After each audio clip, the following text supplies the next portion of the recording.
हे आता आठवण करून देऊ. दुबार मतदानाचं एक मिनिट नाही, आता बोलायचं समर्थन वर्षानुवर्ष दुबार मतदाराचं समर्थन शरद पवारांनी केलं. हे उदाहरण तारखासहित भाषण आजही क्लिप उपलब्ध आहे. नंबर 1. नंबर 2, दुबार मतदान किंवा मतदार यादी निर्दोष झाली पाहिजे यासाठी 2012 साली देवेंद्र फडणवीस कोर्टात गेलेले आहेत. ती केस अजून आहे. त्यामुळे दुबार मतदार यादी निर्दोष झाली पाहिजे ही तर पहिल्या दिवसापासून मागणी, प्रत्येकाची मागणी असलीच पाहिजे. त्यामुळे तो मुद्दाच नाही. पण या निमित्ताने आपलं अपयश लपवण्याचा प्रयत्न कृपया करू नका, ही वस्तुस्थिती आहे. याच मतदार यादीवरती लोकसभेला जिंकलात तुम्ही, त्यावेळी तुम्हाला दुबार मतदार यादी, अमुक, वोट चोरी असलं काही आठवलं नाही हो. त्यावेळी तर काय जनतेचा विजय होता. मला सांगा, आता जे काही थोडेफार निवडून आले शरद पवार गटाचे, हे सगळे वोट चोरीमुळे निवडून आलेत का? का ते हे सगळे जे उद्धव ठाकरे जे काय आहेत दिसतात आकडे, हे आकडे उद्धव ठाकरे गटाचे असतील, शरद पवार गटाचे असतील, हे वोट चोरीमुळे निवडून आले असं तुमचं म्हणणं आहे का? मग ते तरी मान्य करा. आम्ही हरलो की वोट चोरी, आम्ही जिंकलो की लोकांचा विजय, हे ढोंगीपणा लोकांना कळलाय. त्यामुळे अशा याच्यात पडू नका.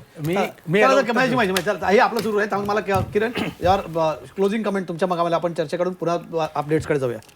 भविष्याच्या नांदीचा कमलेश तुम्ही विषय काढला. मला थोडं याच्यामध्ये एक भारतीय जनता पार्टीच्या अनुषंगाने एक विषय मांडावा असं वाटतो की भाजपला जी आत्ता यश मिळताना दिसतंय याच्यामध्ये निस्संदेह देवेंद्र फडणवीस यांचे यश आहे. म्हणजे आता महेश जे म्हणाले की मुख्यमंत्र्यांनी सभा घेऊ नये, माझं मत उलट आहे.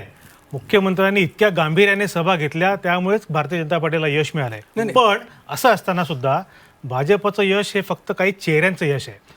नेत्यांच्या पत्नींना तिकीट देणं, नेत्यांच्या घरामध्ये तिकीट देणं आणि सामान्य कार्यकर्त्याची निवडणूक म्हणायचं आणि नेत्यांच्या घरामध्ये उमेदवारी द्यायची आणि तिकडनं निवडून यायचं, मग सामान्य कार्यकर्ता कुठे राहिला? भारतीय जनता पार्टीचं यश हे त्या चेहऱ्यांचं यश आहे. संघटनेचं खरोखर यश आहे का? मला शंका आहे याच्याबद्दल. मी उत्तर थोडक्यात अगदी 30 सेकंद देतो. असं आहे की जो किरण तारेचा मुद्दा आहे, खरं म्हणजे किरणजी तुम्ही ज्येष्ठ पत्रकार आहात, आपण आता यादी काढून बसू. 6000 वॉट आणि 288 याच्यामध्ये 236 आम्ही काही लढलोय.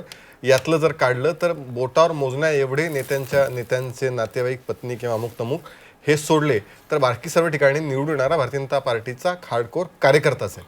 त्यामुळे भारतीय जनता पार्टीमध्ये कार्यकर्ते यश किती, संघटनेचं यश किती आणि संघटना सक्षम आहे म्हणून आम्ही निवडून येतोय, ही वस्तुस्थिती नोंदवली पाहिजे. ठीक आहे. मी आता ही चर्चेच्या शेवटाकडे जाताना मला 3 गोष्टी, म्हणजे ही चर्चा आपण करतोय दिवसभर, ते आता निकाल बऱ्यापैकी स्पष्ट झाले आहेत. कल इथे आलेले आहेत. पुढच्या अपडेटकडे जाण्यापूर्वी आज दिवसभरात आपण जे सगळे कल बघतो आणि गेल्या कालपासून आपण जी चर्चा खरं तर करतोय, निवडणुका येतील, निवडणुका जातील आणि या निवडणुकांमध्ये वेगवेगळी समीकरणं, वेगवेगळी गणितं आपल्याला वारंवार बघायला मिळतील.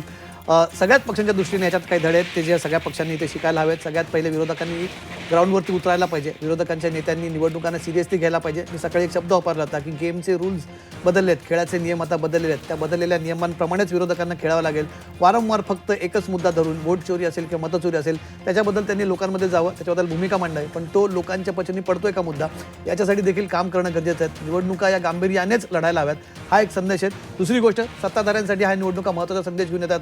वारंवार विरोधकांवरती दडपशाहीचा आरोप होतात, वारंवार विरोधकांवरती पैशाच्या वापराचा आरोप होतात, सत्तेच्या गैरवापराचा आरोप होतात. याच्याकडे त्यांना लक्ष जाणीवपूर्वक द्यावं लागेल. कारण पूर्वी हा आरोप विरोधक करत होते, आता आतूनच हे आरोप व्हायला लागलेत. त्यामुळे सत्ताधाऱ्यांनी देखील याच्याकडे लक्ष देणं सगळ्यात महत्त्वाचं गरजेचं आहे. आणि भाजपच्या दृष्टीने भाजपने गेली अनेक वर्ष या निवडणुका लढवताना घराणेशाहीचा मुद्दा केला होता.